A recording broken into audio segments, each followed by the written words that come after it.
What's up, little comers? It's Composting, the world's most timely podcast.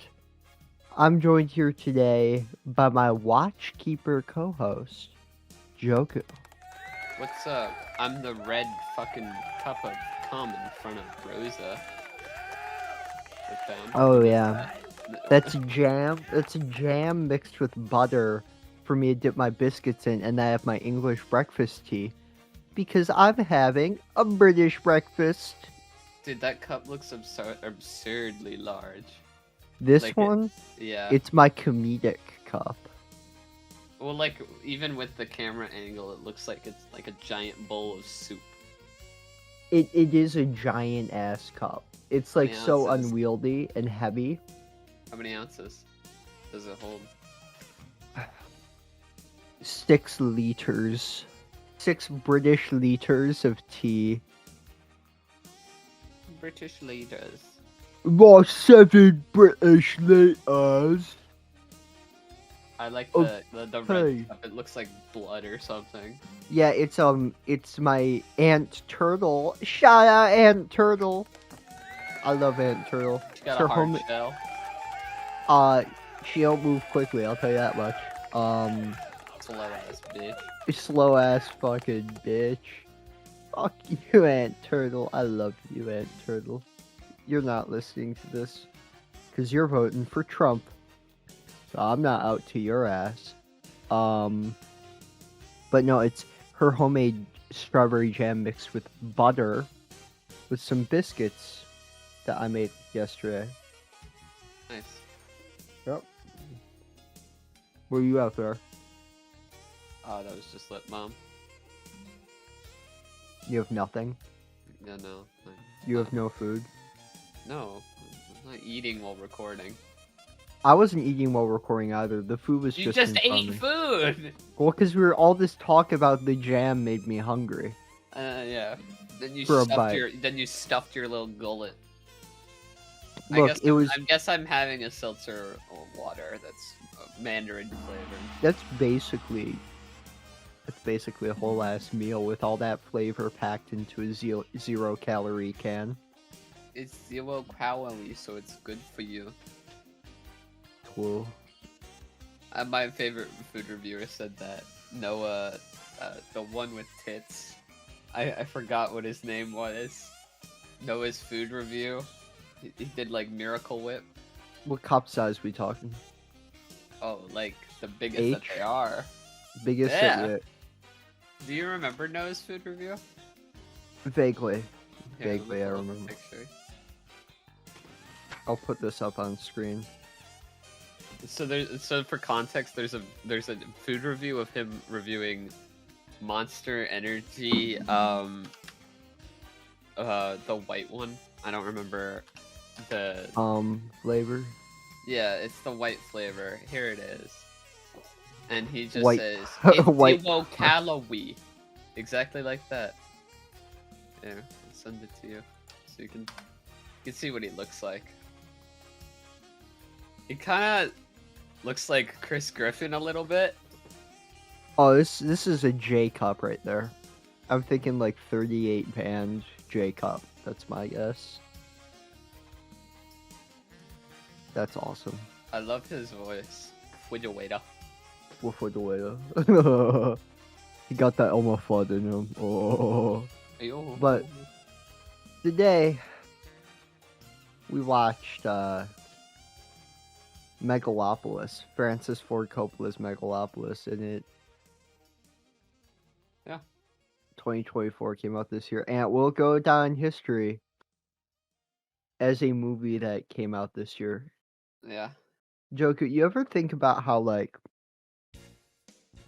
Rome fell and like America Yeah. is like Rome?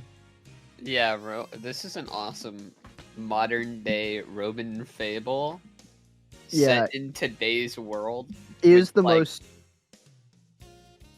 The context of its like universe makes no sense. Dude, we're in the year 3200 and Dodge is still making the same fucking cars used by police. And like the only the future technology we have is so random.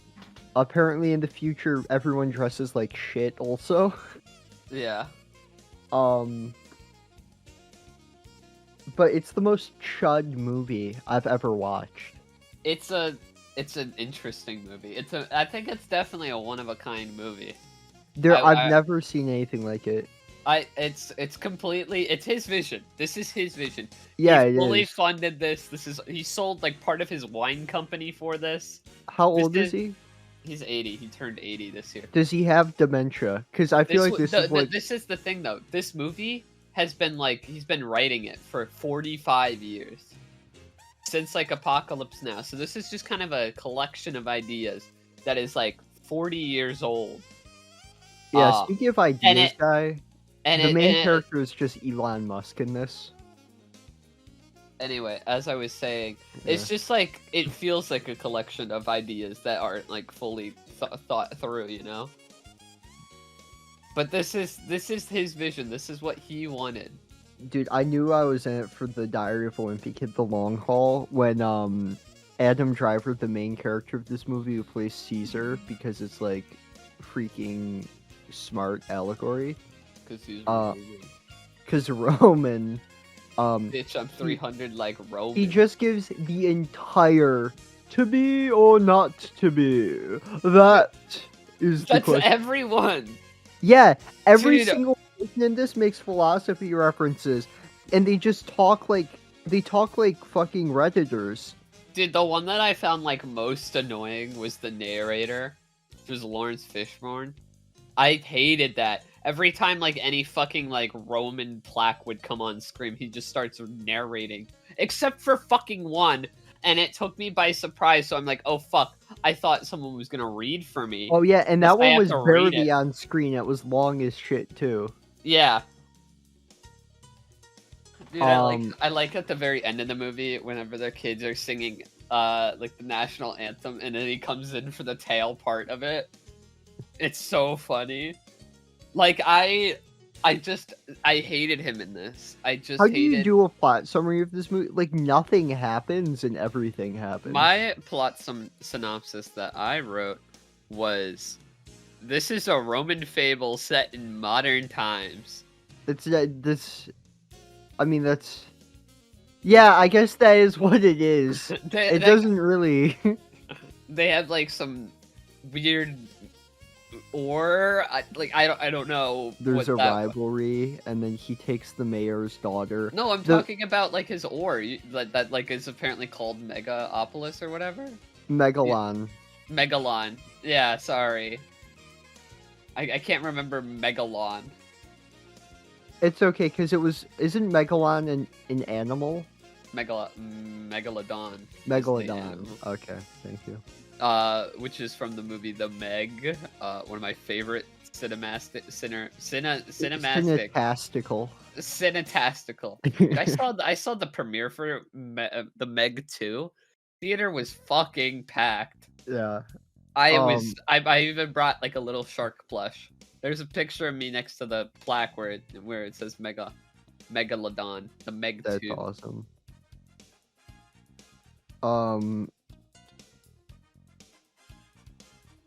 My favorite character in this was Wow. Which great name, Wow. Who played Wow? I forget. It's the slutty newscaster. Who has one of my favorite lines in the movie, where she says to Adam Driver, the main character, "You're anal, Platinum.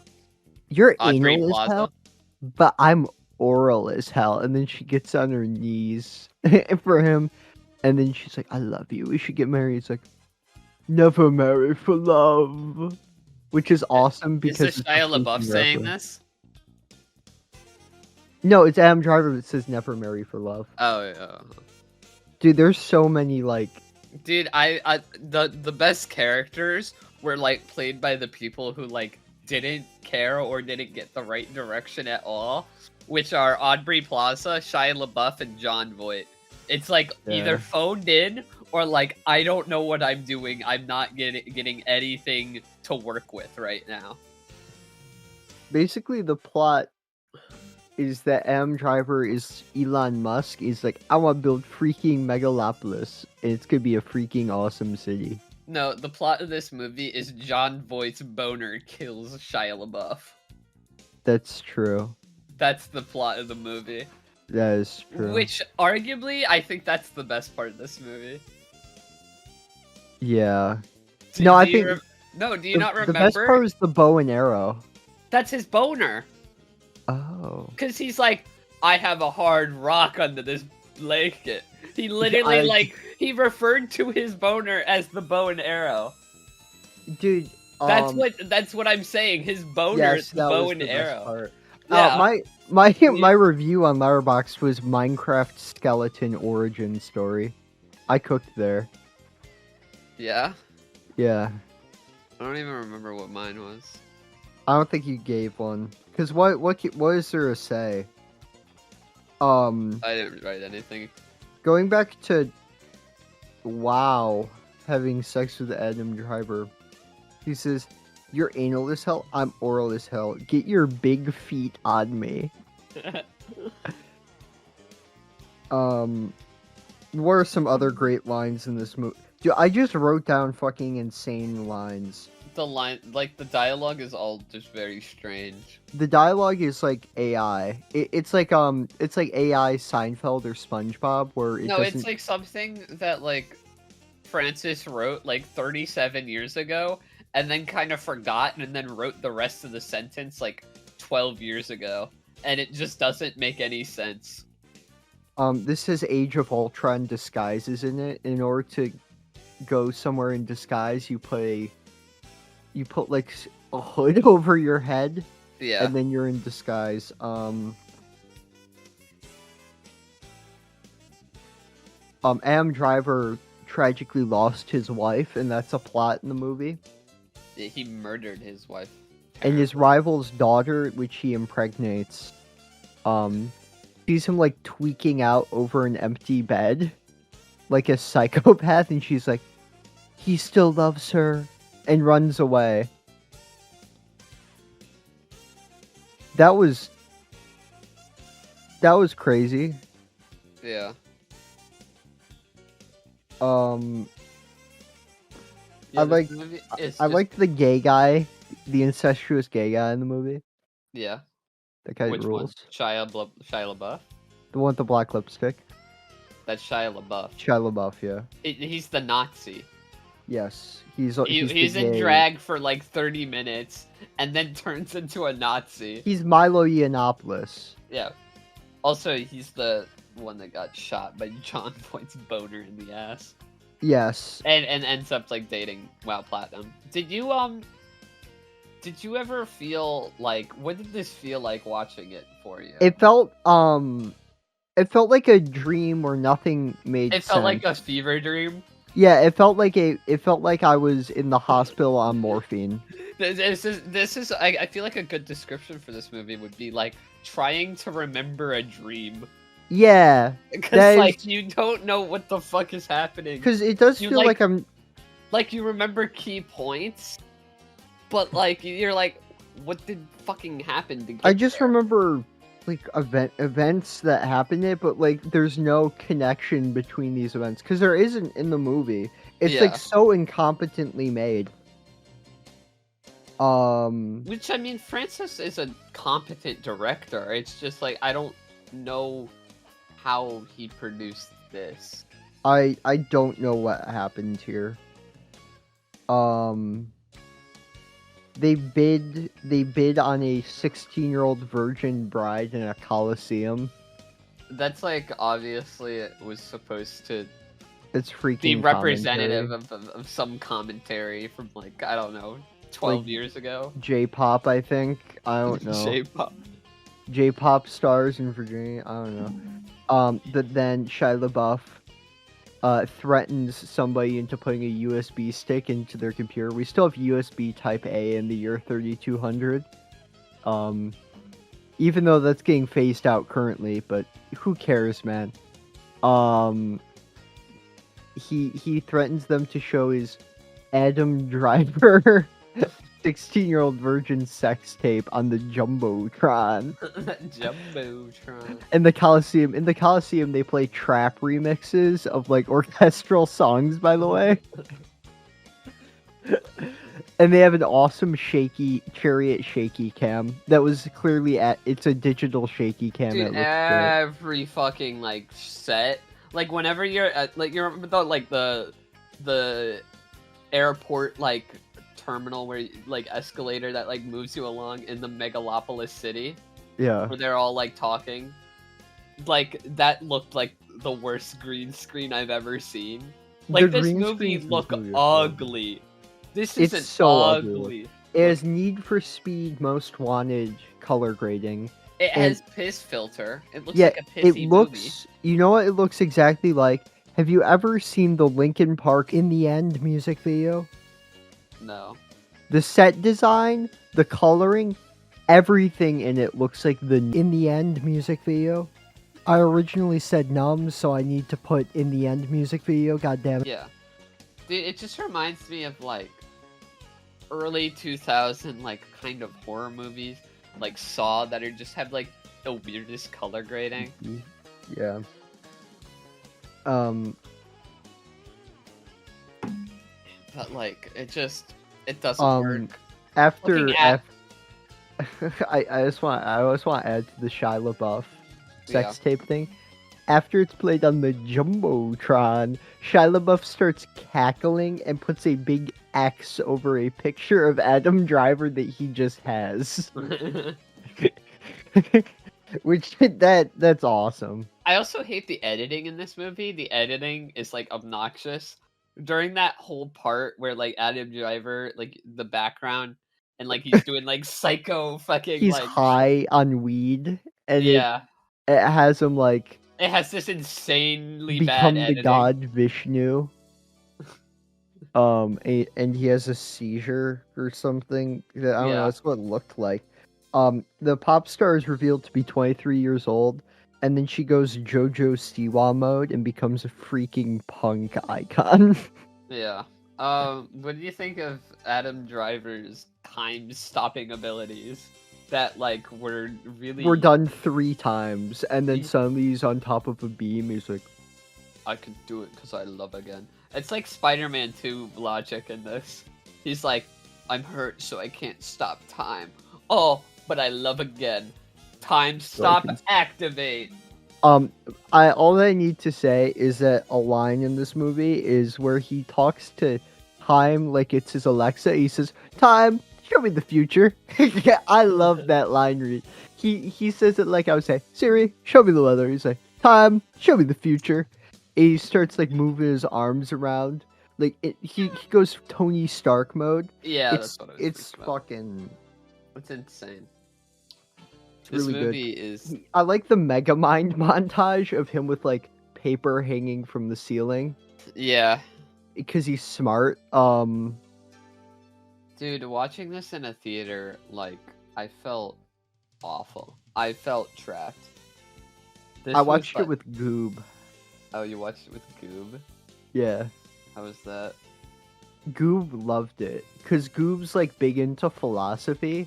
We both read a lot of philosophy. And, like, every time there's a philosophy reference, we're like, yeah, a philosophy reference! Dude, I could see this definitely being entertaining with, like, friends and people like that. But I went to a theater by myself. So, like, Dude, I felt completely fucking trapped and I wanted to die. It was just boring to a point where I was like, oh my god. Pause. Like, Pause though. Oh, time, stop. That's what I think you meant to say. Time, stop. Did you ever consider that time is a theme in the movie?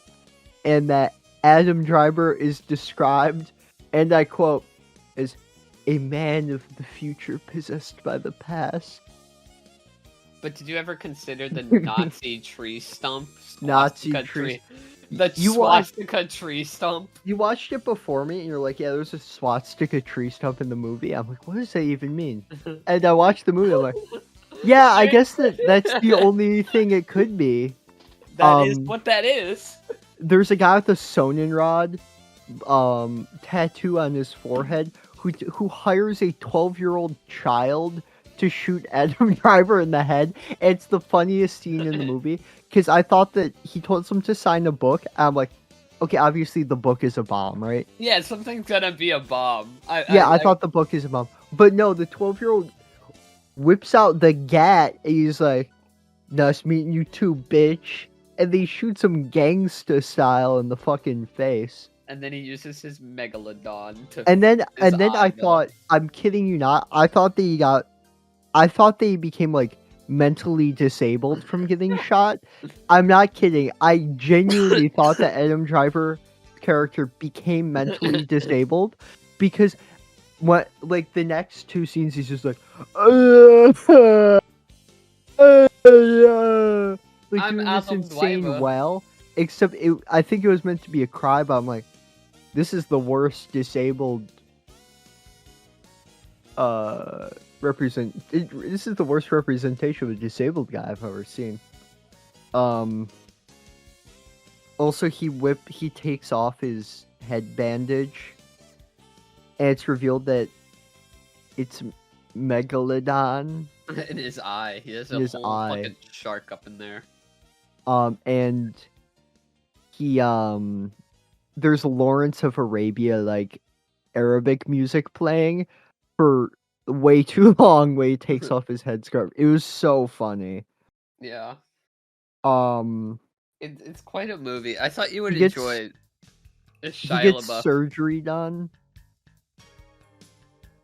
I thought my interpretation from it was that Megalodon healed him. Yeah. Except I like the surgery scene because it looks like an anatomy textbook where it's like a guy as like see-through to the muscle and then you can see through to his skeleton. Oh yeah. That was awesome. I thought you would enjoy Shia LaBeouf's character the most because he like is in drag and then turns into a Nazi, and I feel like you would enjoy that the most. It's really good commentary because I studied the signs of his little brown shirts group, and one of them had a sign that said "Make New Rome Great Again," which is so fucking funny. That's Yeah. holy freaking commentary. And then he says randomly, "Don't tread on me," when his brown shirts turn on him. It's like, Yeah.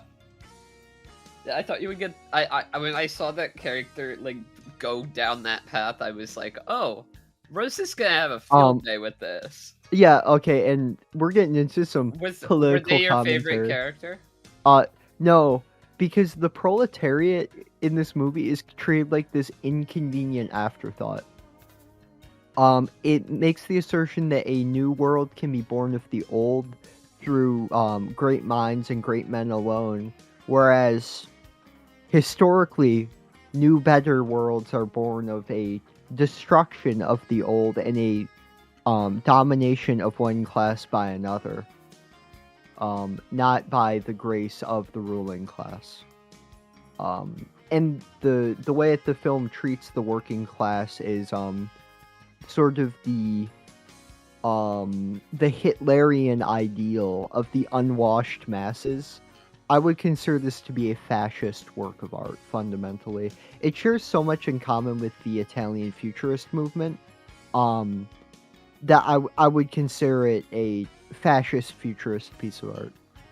It's just Mussolini shit, dude. This entire movie was just Mussolini shit. Did you have a good time watching it? No, because it wasn't even racist enough to where I could like gawk at it. But it was bad. It was funny to watch. so libbed up and so Dude, fascist. there at were the so same many. time. There It was were not awesome. like enough funny moments for me though. Dude, Like if it like there were like some, but like not enough to keep me like engaged. as someone who like reads philosophy, I loved this movie because it's just like winking at the camera reference humor, but for Yeah. philosophy fans. Yeah, but like there's nothing that like unnormie like me would like find funny. Elvis with the American flag singing Okay, that America, But they're like- America. it's just stupid. I I want don't. more fucking John Boyd things. Like, the editing was stupid enough, but like there's like something every like 15 minutes that's funny, which is like too long. Dude, my favorite like editing decision was there is a like fascist color revolution led by Shia LaBeouf, and it cuts to Breaking Bad guy in a helmet. What's the actor's his name? Los I want you Pollos to say it. Hermanos. Say Cicero. it. Cicero? I'm talking about the actor. Oh, I forget the actor's name.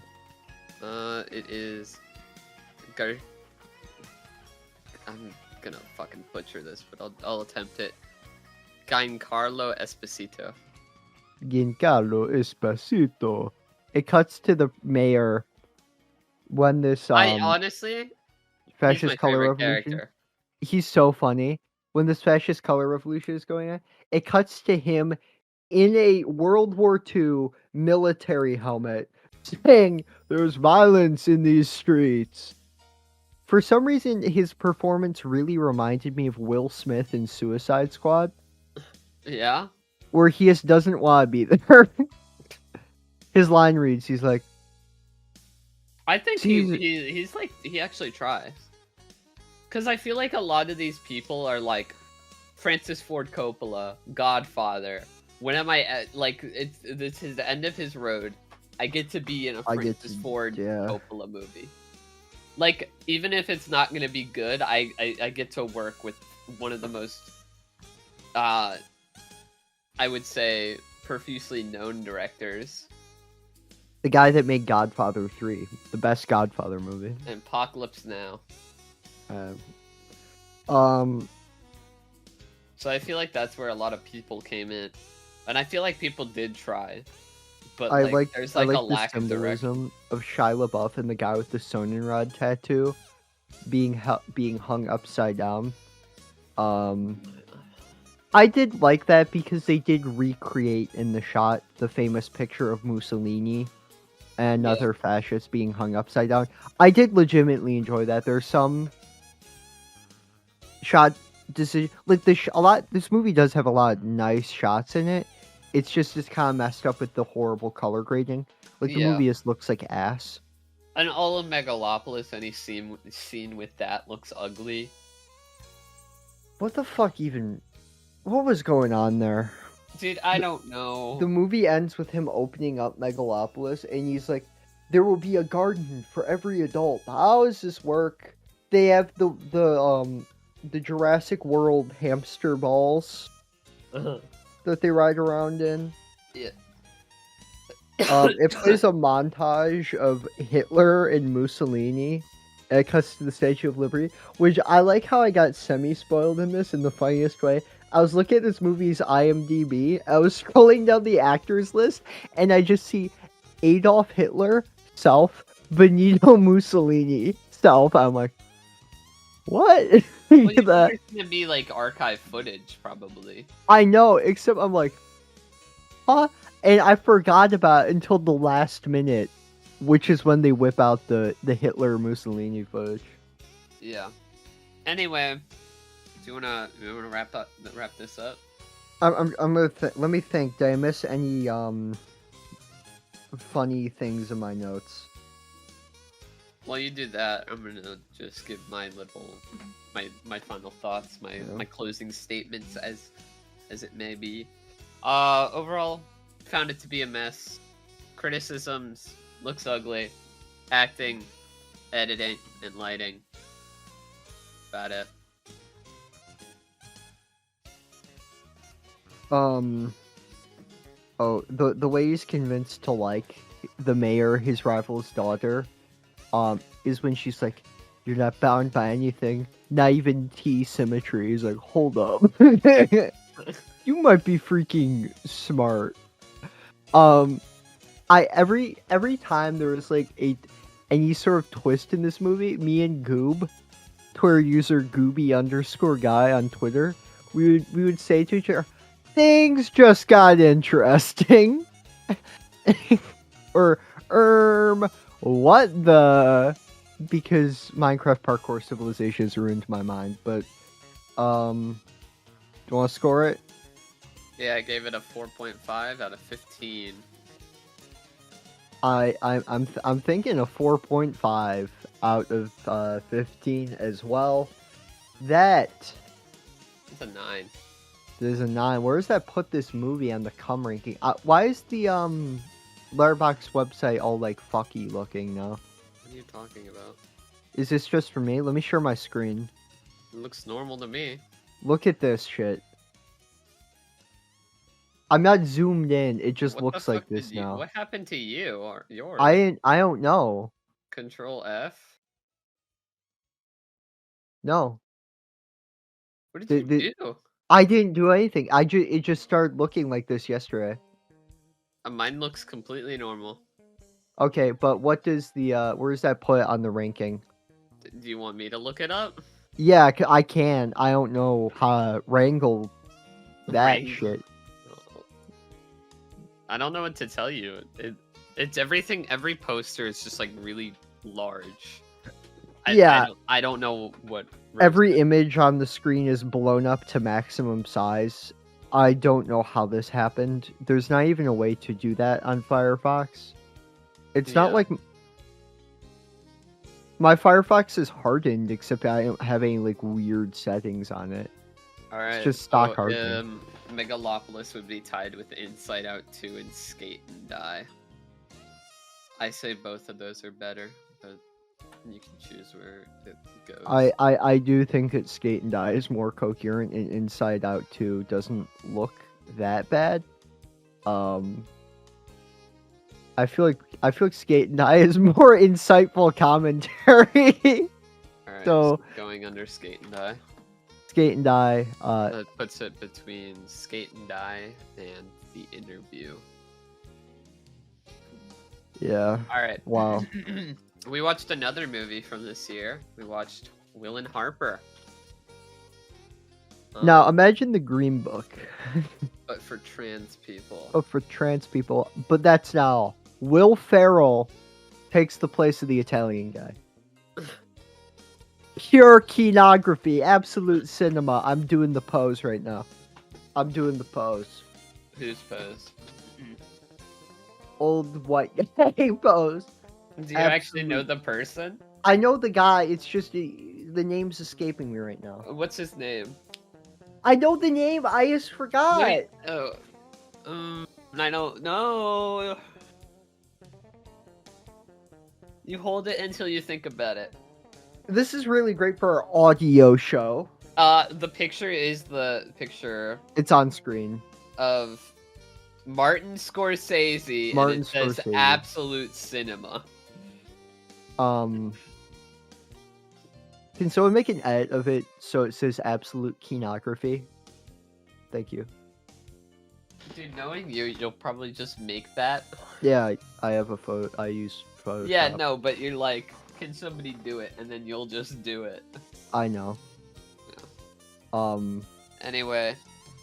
I Will made and an Harper. awesome meme. Before you get into that, speak of making memes, I made an awesome meme where it's Gaddafi's The Green Book, and there's an arrow that points to Green Book, and it's the two people in the car, and they have Hotep hats on. I just wanted to share that information. You can... Alright. Sorry. You're fine. What did you think of this movie? So imagine The Green Book, right? You already did this bit.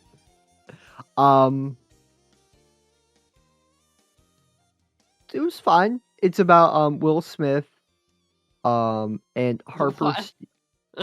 Will and Harper Smith? Steele. Oh my God, Will Ferrell! I always mix up Will Smith and Will Ferrell. How? I don't see color, so they look similar to me. Oh yeah.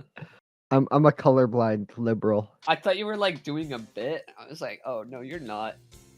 You just genuinely said Will Smith. No, I just said Will Smith. I do that. I do that a lot. I'm like, I've said out loud and gotten mocked and ridiculed for saying, what's that one movie where Will Smith is an elf? That dumbest shit I've ever said, because it's just called Elf, and it's not Will Smith, it's Will Ferrell.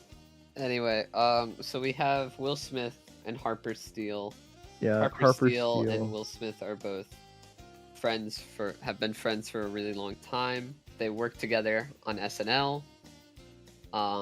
And recently Harper Steele has transitioned and they like to cross the country and they don't feel safe doing that anymore. So Will Ferrell has Will decided the to join Protector. them for this journey, and that's what this documentary is about. Reconnecting and Yeah. trying to understand trans journey. I guess that could be attributed to this. It could be. Yeah. We're not the target demographic for this. I do want to say that. Yeah. This is obviously made for cis people who aren't sure what a transgender is. Yeah, I do Or don't like them. appreciate this, and I'm glad that I watched it. Yeah, I'm glad it exists. Yeah. And I to a point, I do see this still as something for me. Yeah, and I did relate to Harper Steele. Yeah. With like how people gawk at her at the townie bar, for instance. This movie is cute. That's what I said about it. Yeah, I think it's a cute little thing. There are some very strange points to it. A lot of weird like product placement that I don't think it's sponsored, but like a lot of Will Ferrell's jokes revolve around being Walmart, Pringles, Dunkin' Donuts, which like feels product placement-y. Maybe he was paid off to do it, but like I don't know. Paid off by Big Chip. Yeah, I don't know. It's just like so random though, because like it happens a lot. Like they talk about Walmart and Pringles. I just think like they Will give Ferrell's not Pringles that funny to, like, of an people. improv comic. I think he has like he's fine. It's just He's strange. good at certain things. He's just not good at improv comic. I don't think. I think he has used that as like a weird crutch. I don't know. It's very strange. Yeah. My favorite thing in this movie that was really dumb is when they have Will Smith as transgender friend in the South. Ferrell. Oh my fucking god. And people like want to meet Will Ferrell, and Will Ferrell's like, "This is my trans friend. You support trans rights, right?" And they're like, "Yeah, sure. Anyway, I love you, Will Ferrell." It's like so obvious that these people like are either transphobic and just like don't want to be transphobic on camera, or don't care and just want to meet Will Ferrell. Yeah, a lot of it is like it's really weird because like Will Ferrell will be like, "I'm Will Ferrell, blah blah blah blah blah," but look at my friend Harper Steele, like.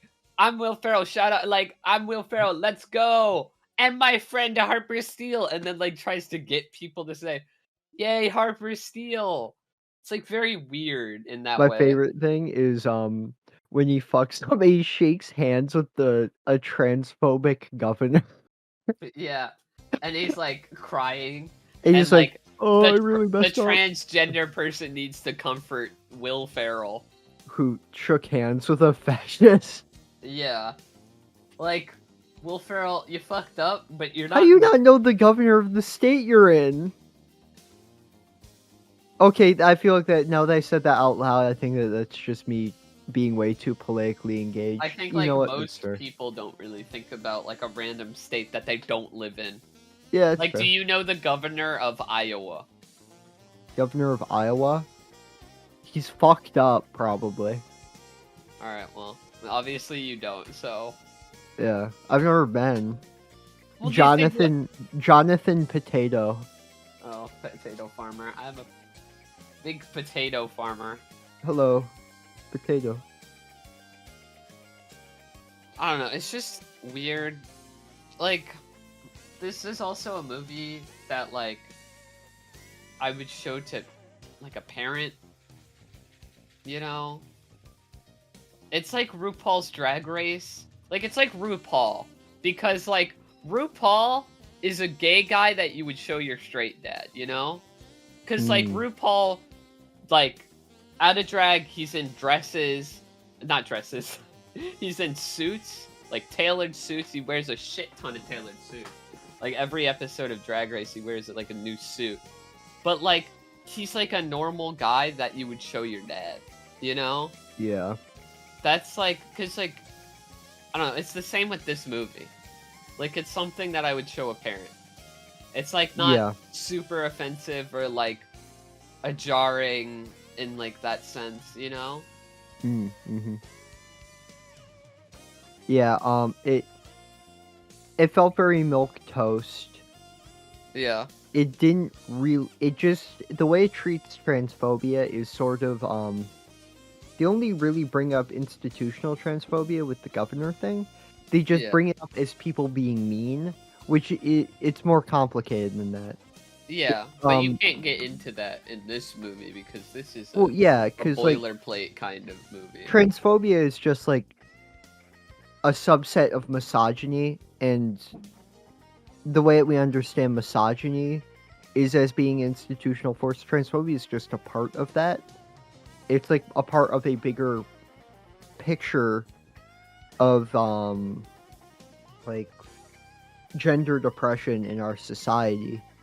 And then when you like it just treats transphobia as like people being mean and not using the right pronouns.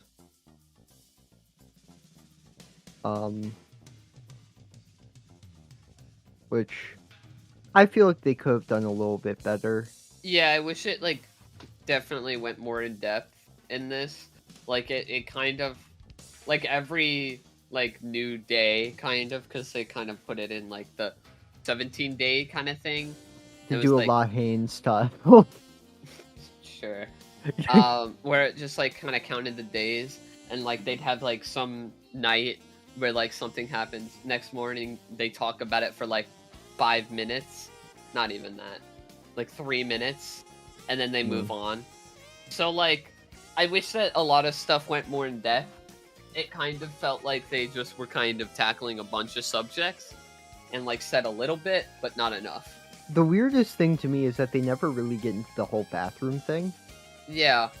Which I think that but you need more time for Will Ferrell to get into fucking like, weird disguises. Like if you want to like talk about the fact that like trans people arguably live under apartheid in the United States and like our existence is constantly questioned, like going to the bathroom is a ordeal,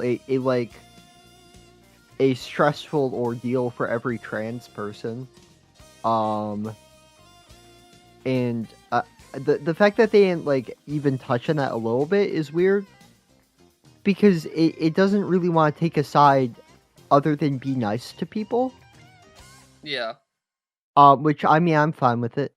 I'm fine with being nice to people. It's better than the average way people relate to trans people, except it doesn't really go anywhere new. This definitely feels like a feel-good kind of movie, where it's a subject that is deep, but it doesn't really want to get super deep. Like it'll cusp like the like a bit of interesting insight, but it doesn't go further. And because like there's like I get that they want like comedic aspects with like Will Ferrell, but like those comedic aspects don't really work. It's either like, I'm a market shill, here's Pringles, and now I'm in a kooky disguise. Look at this guy, he's being a little silly. Yeah. Oh, another weird thing in the movie. Harper Steele has her kids call her dad still, which is strange. I get, whatever. Transition's complicated. I don't know their situation. Except I mean, I guess they had to put that in. It would be weird not to. Except, like, I don't know. I feel weird about that in a movie where it's trying to like present trans people to a indifferent or transphobic audience, because they could be like to their trans kid, "Oh, you're still my son." Yada yada yada. Like, I don't know. It's weird. Yeah. Like, I think. Um, What was your favorite part of the movie?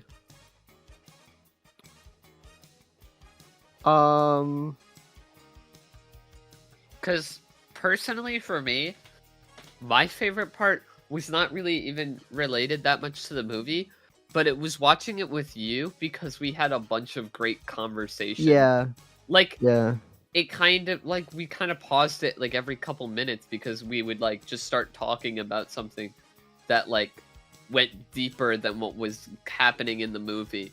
And I appreciated that more. yeah. So that was, like, my favorite part of it. I Was just did. watching That it was with you my and favorite having part. that conversation. Because like as trans people, it did have some good jumping off points to talk about the trans experience. Yeah. Which is neat. But I don't know. The movie only really touched the surface level. And like with how with what transphobic society we live in, like treating transphobia as people being rude is like a very progressive thing to do. Yeah. Even though it's not, but you know, like we're in a fucked country right now. But like if it was like imagine if it was imagine if it literally was the Green Book where they're in 1960s America and Will Smith is taking his black friend to the South and he's like, white people Wait, need to Will just be Smith or nice. Will Ferrell? Will Ferrell, god fucking damn Okay, it. well, like, you're actually talking about Green Book, so I wasn't, like, sure if, like, No, it was a part of, like, a bit or something. no, Will Okay. Ferrell taking his black friend down the South through It the would have been 60s. funny if it was Will Smith taking his black friend Will who is Ferrell. black. Yeah. Will Ferrell or Will Smith in whiteface, either one. Taking his black friend down through the South in the 60s across the country. Imagine how weird it would be in hindsight if they're like, white people just need to be nicer, black folks, and then this whole racism thing will be solved. And then like, Will Ferrell did blackface disguise. I wish that happened in this movie. We need to bring blackface back. We'll get more into blackface. We'll get more into later. blackface in a little bit. Anyway, be careful what you wish for, folks. People are Yeah. always like, we need to bring blackface back, but then they see one movie with blackface, and then they're like, wait. Anyway, back to this movie. I thought like the score was like borderline manipulative because like anything semi-ouncely sad happened, there'd be like this sad music. It's like, Yep. oh, I shook hands with the mayor. Doo, doo, No, doo. there's a really good video from a music theory YouTuber. I'll link it in the description. It's called something like How Documentary Music Manipulates You. And it's ever since I watched that shit, it's just been something I look out for. And bad documentaries just use like the same generic beats in their score to like make you feel emotion, but it's not even it doesn't make me feel anything. It's just corny and takes me out of it. Yeah.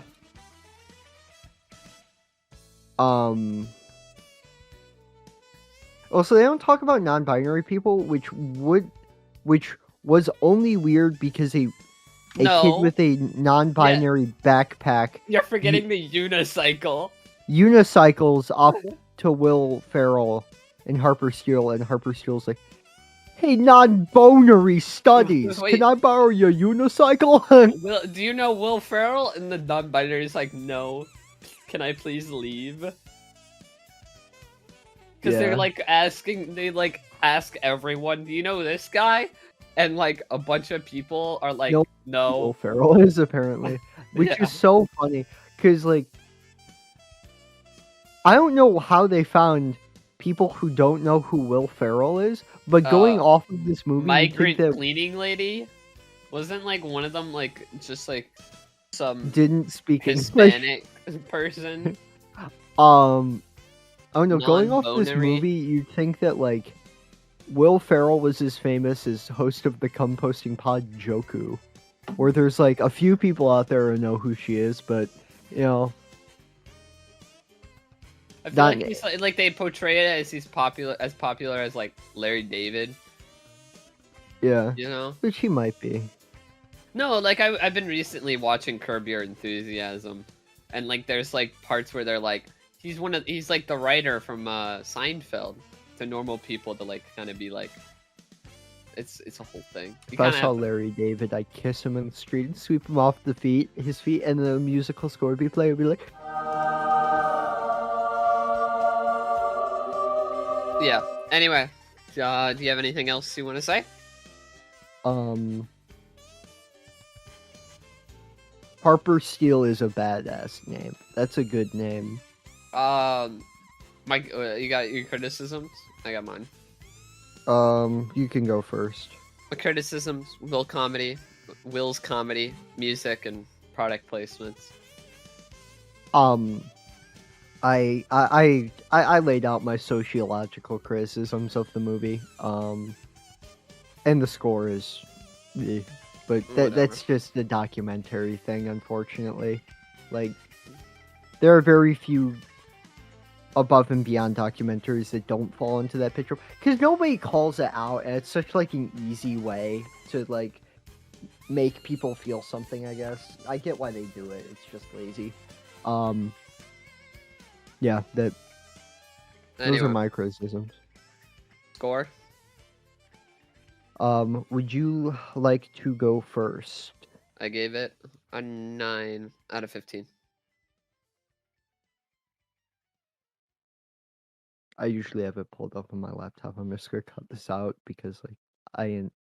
Haha, I'm laughing at you. Ha ha ha. This one's not prepared.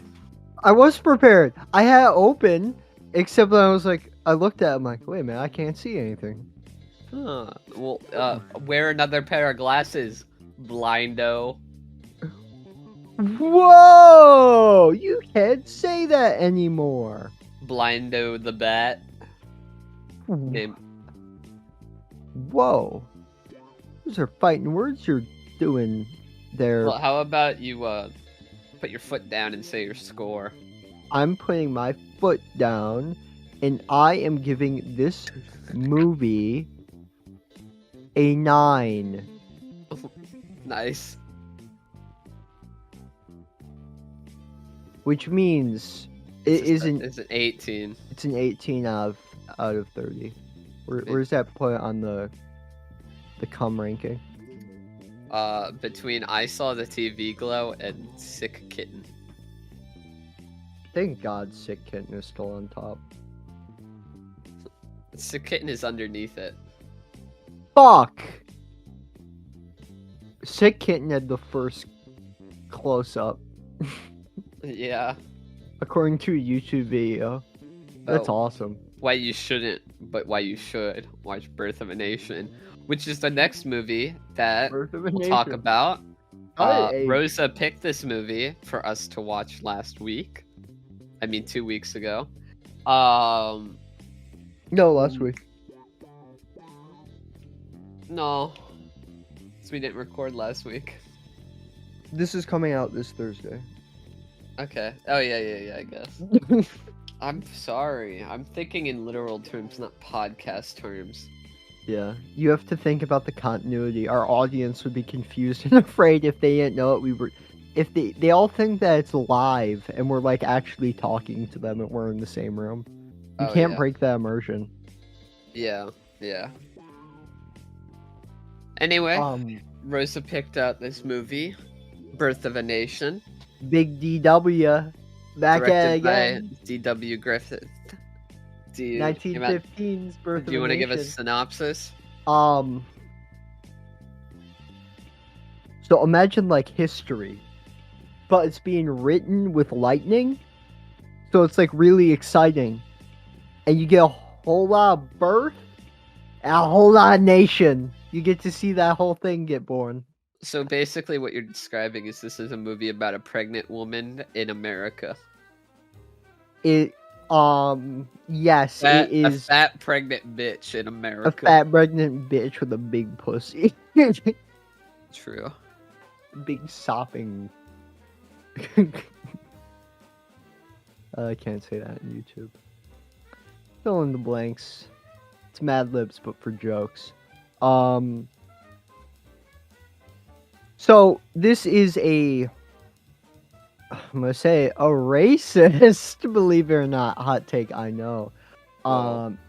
History of the South from the Civil War up through Reconstruction. It takes the War of Northern Aggression lens and the Neo-Confederate Lost Cause myth. I'm gonna link in the description to a Auton Shea film's YouTube video on the subject. Friend of the show, shout out Auton Shea. We emailed. Cool guy. Oh, you emailed? Yeah. That's so good. I freaking emailed Auton Shea. Wow, look at you. Yeah. I'm kind of famous. I don't Yeah. play by the rules. Yeah, I know you don't play by the rules. I folded my arms because I don't play by the rules. Yeah, I know. I'm wearing a Gojira t-shirt. I'm kind of Yeah. freaking badass. I'm a freaking metal. I'm freaking metal, chat. It's a neo-Confederate history of World War II. Jesus Christ, that shit hadn't dropped for another 20-something years. It's a history of the Civil War following the Lost Cause or War of Northern Aggression. Why that history up through Reconstruction, where it takes a wild ass historical lie that the South was run by black people. Yeah. And like because pivots radical hard. Reconstruction happened after Lincoln died, which, if you know anything about history, radical Reconstruction was Lincoln's thing, and his VP was Hitler. So President Hitler didn't want to do that. So, but whatever. It takes this weird, like, Lincoln was a friend of the South approach. Yeah. Which I find funny, and then black people literally take over the South.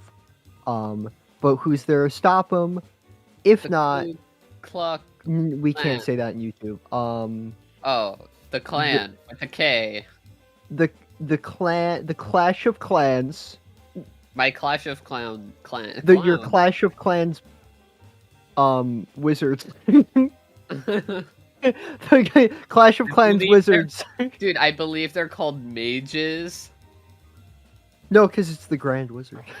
Oh yeah. I got the you. underlings are called mages. Yeah, I just licked a biscuit. What are you gonna do about it? Why do you lick a biscuit? There's a little bit of jam on the biscuit. I was like,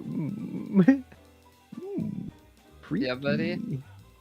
Yeah, I'm sorry for what I did. I don't believe you. I don't believe myself at this point. I know. Would you say this movie? How did it age? How would you say this movie age? Alright, introducing Rosa's bit from Hive Mind. How did it age? I did want to make the video. How did it age? I'm gonna put up the thumbnail I made for it on screen. We're not gonna do that because I do think it would be messed up to do. However, we will put it in the video. Apologies to Hive Mind, but it's on screen now. I made that. How Watch did Hive it Mind. age? Like a fine wine of milk. Like 'Cause this history shit was was rotten.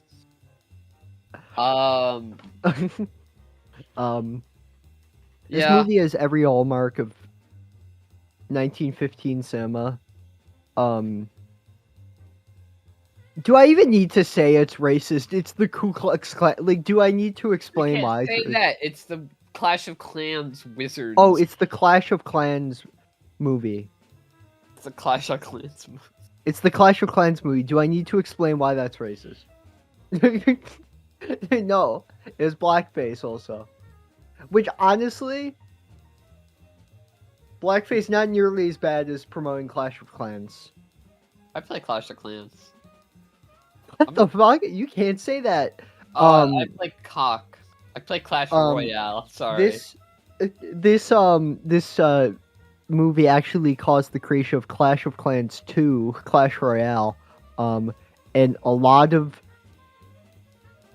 bad things happen that I can't say. But yeah, this movie definitely second wave of the Clash of Clans caused by this movie. Yeah. Definitely had a setback. Yeah. Great.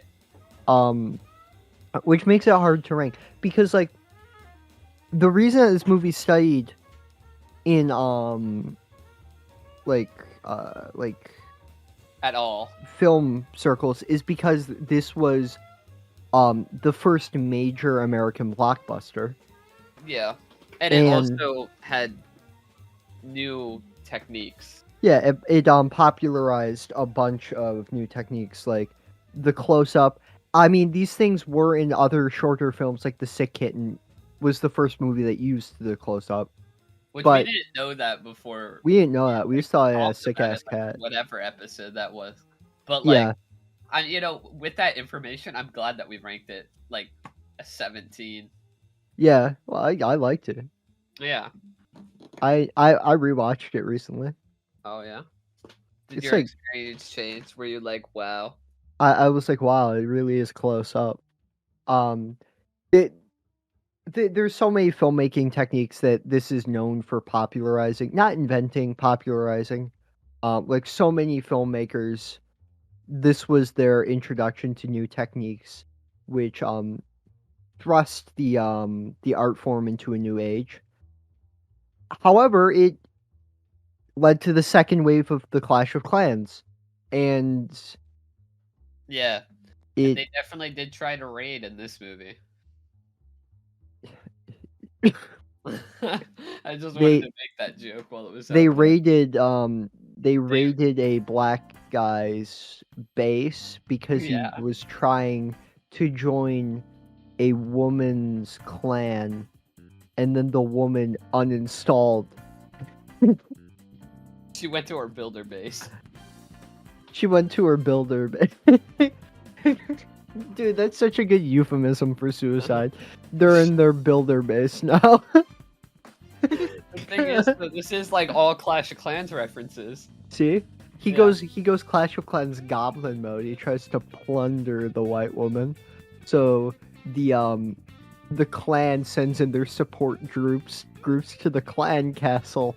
So they take out the goblin as portrayed as a good thing. And then at the very end, there's an all-out clan war. There's an all-out clan war between the black people and the Clash of Clans. No, it's called the fiery crossers and and the blacks.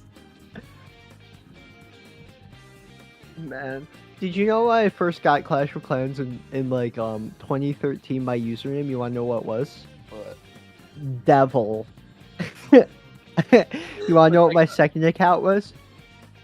Horns. Devil 666.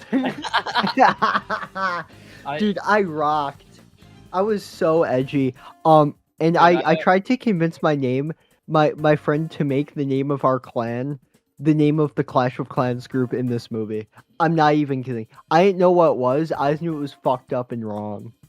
Yeah. They were like, no, that's racist. I was like, thought about more. It's like, you're right. That would be bad. I'm playing the Clash of Clans right now. I'm a level 13 town hall. Whoa, what the fuck? You're a fucking racist. Jesus Christ. Yeah, I'm almost at that 15. I'm upgrading a clone spell, so we're about to go full hog. Hog rider! That was obviously the troops that the Black Clan used. They used an all hog rider setup. It didn't work out. You can't use an all hog rider setup because it's sort of a boom beach type situation where walls aren't really as big a part of the meta. Well, the Hog Riders jump over walls. Yeah, I'm saying that in a boom beach meta, there's no walls to jump over, which is why the all hog rider setup did The not Hog work. Riders attack defenses. Yeah, and the fiery crossers are defending their people. Oh yeah. I forgot. There- How you even like how much should the innovative filmmaking techniques affect the score of fascist propaganda is my question. I'm sorry, I'm like looking at the new Clash of Clans troops, and I'm like, Can what you is... fucking not play Clash Sorry, of they have one called Root Rider. They Root- ride. They also have Druid, which is just an old man, and they have Ooh. Electro Titan, which is strong woman.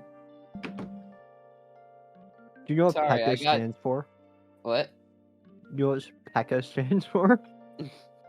I don't want to know.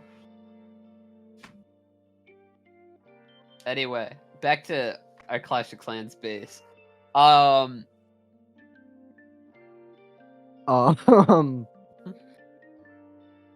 What was your favorite parts of this movie?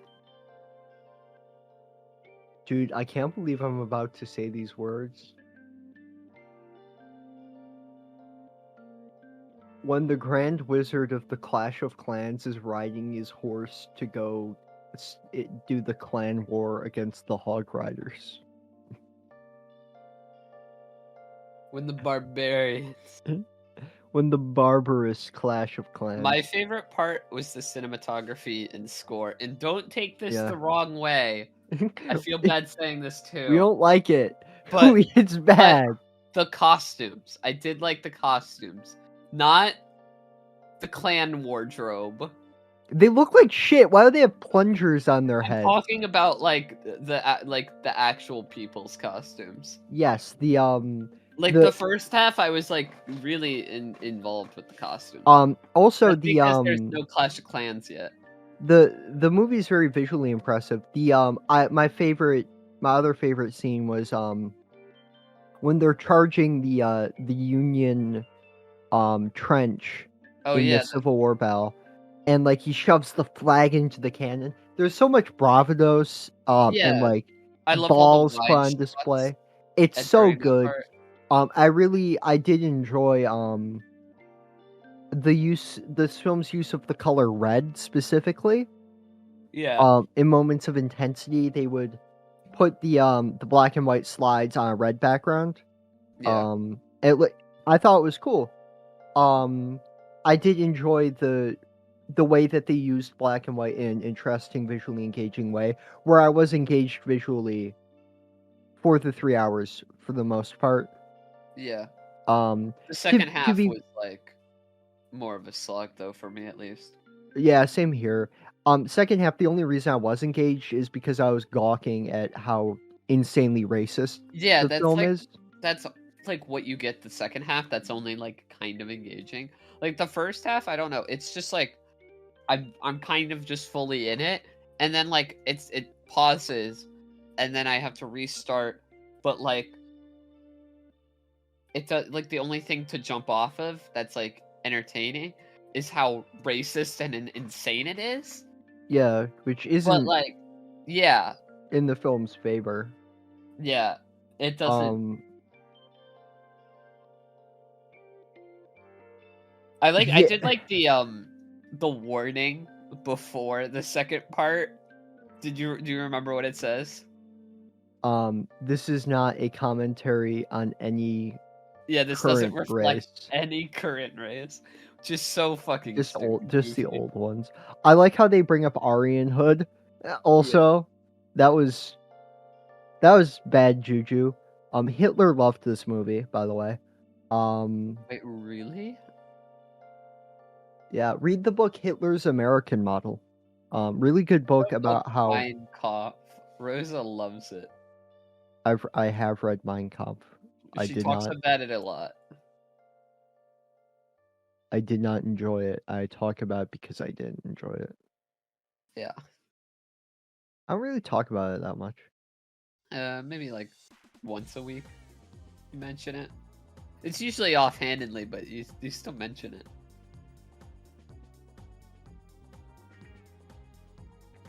Anyway, there's only one scene with actual black people. Yes. Because they're showing how the black people were happier under slavery, and they got actual. No, the only black scene is in the courtroom when they're making. Oh, really? Legislation, yeah. I thought the little kid was actually black. Yeah, there's a grotesquely racist scene where they take over the legislature. They're like eating fried chicken in there and taking their feet out. Yeah. I got a lot of Green Book vibes off of this.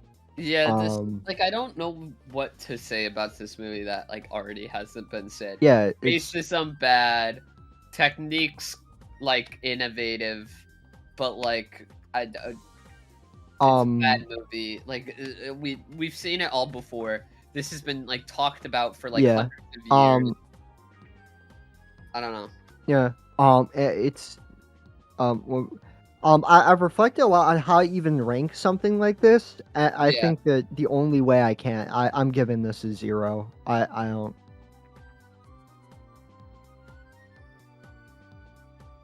I go by the rule that I don't give zeros personally. Yeah.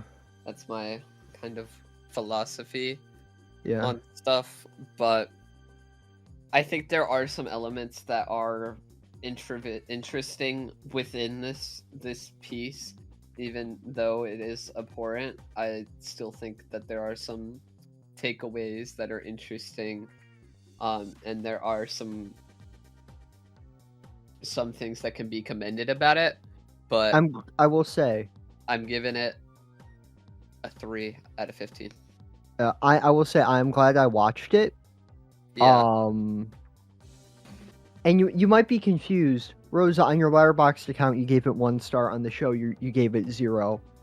Yeah, I rate things differently on here. What are you gonna do about it? Huh? Alright. Where does this belong? It is, the only other movies with 3 are Fred the Movie and Smosh the Movie. I think that this is better than both of them.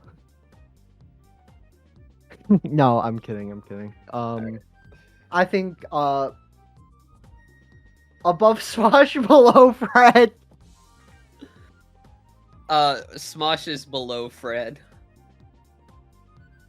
Yeah, that's what I'm saying. Between the two. Okay, so you want it between Fred and Smosh? All right. There you go. I'm kidding. It beneath both of them. All right. You know what's funny though is it's still not the lowest rated. I know. I don't think anything's gonna get lower than Girl Finds Out She's Adopted. Feature film. It was a feature Darman. film. Darman. I'm sorry.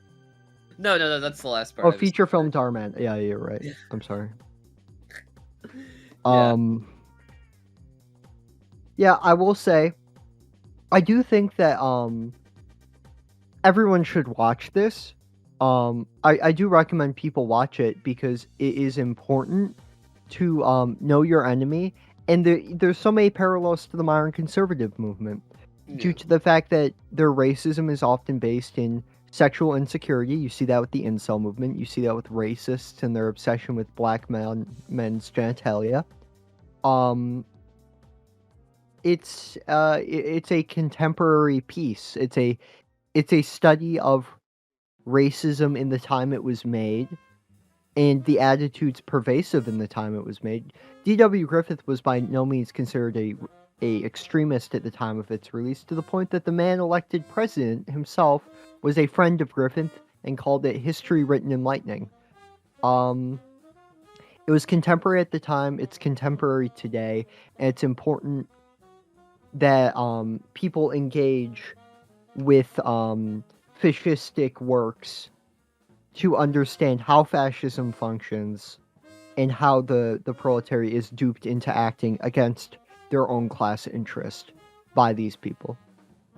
That's why I've read Evola, that's why I've read Mussolini, that's why I've read Hitler, just so I can understand that evil. And in watching Birth of a Nation, my understanding was increased. And there's so many parallels to the way that modern conservatives talk about black folks and minorities in our own country, which is why it's, I would say, an important sociological artifact.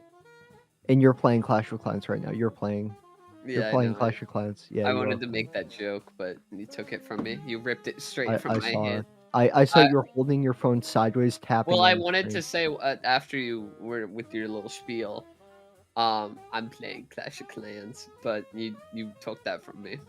Yeah. You took it from me. Yeah, I you know, could make a honestly, I parallel could have here. kept going. I could have kept going. You got me back on track. But yeah, Yeah. bad movie. Yeah. Do we have any call-ins or questions? Yes. Last week we asked you what is a film we should review in the future and why. And looking at this inbox, John Composting has sent us a call-in. So we're gonna ask the same question: what movie should we review in the future and why? Send it to us. Links down below. All right. 3, 2, 1. Wait. This is 23 seconds.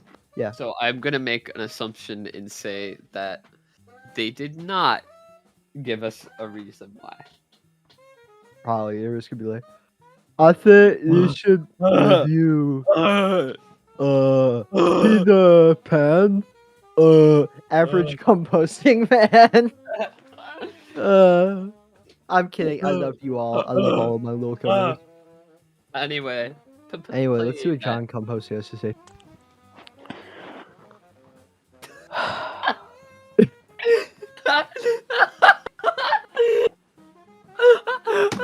Predicted! Fucking predicted! Predicted! No, he isn't. He's just breathing. John No, I was going. Composting will not be silenced. Who silenced you? Alright, Who well. Who silenced John? We're playing you. You're the opposite of silenced. You were so unsilenced, but you just decided to say nothing. Thank you for that. No! You Dude. didn't listen. You, dude, you guys are being naughty. Naughty.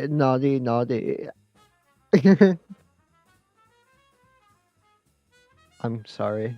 Alright, do we have any questions? Well, before we get to that, I'm just gonna say, what movie should we review in the future, and why? Link in description. Welcome back to Ask Composting.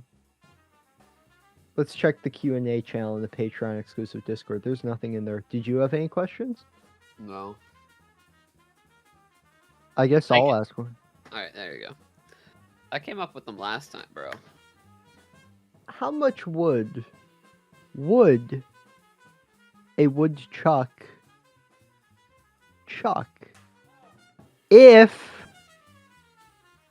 a woodchuck could chuck wood? I think it could chuck 5 chucks before it would get tired. Buck. That's my question. Do you have any questions? You just asked this and I said no. No. I came up with them last week. This is you, buddy. I'll. Also, you never answered your own question. Oh, 7. Nice. But we're going. Thanks for listening to Ask Composting. I'll know. Come up with questions for next time. All right. That's my bad. Well, anyway, I have a movie to suggest. A movie. Uh? Oh, Uh?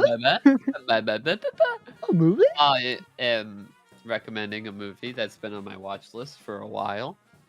It's directed by a director who we should all know. I am recommending Steven Spielberg's Duel. Who? What the hell is that? Yeah. The only Watch it. Steven I respect is Hawking. Nice. Anyway, watch this for next week. You understand what the fuck we're even talking about. Yep. Anyway, any final thoughts, Rosa? This thing aged worse than my bitch of an ex-wife. Duel. Oh, or- wait, I forgot to make the joke I wrote for Birth of a Nation. I was gonna say the only good point in this movie is the top of their hats. Anyway, thanks for coming on this journey with us. I'm a super bouncy ball. And I'm a Subaru WRC XRX from 1994 with a big ass muffler. And we're Cyclops posting. Posting. Oh. God damn it, you fooled me. Ba-da-ba-da-ba-ba. Ba-da-ba-ba-da-boom. Da-ba-da-bung, da-bing-dum-bing. Double-bye-yay-yay-yay. Skibbly-bop-bop, yes, yes. Skibbly-bobbly, beep, beep. Bobbly, bobbly, boop, bop, beep, bop, boop.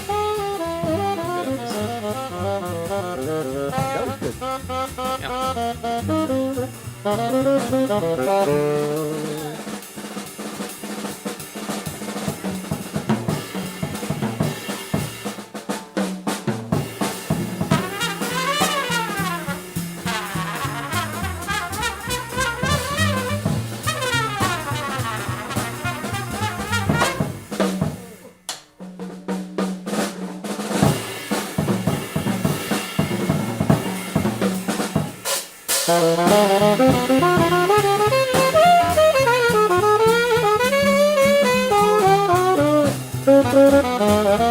was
good.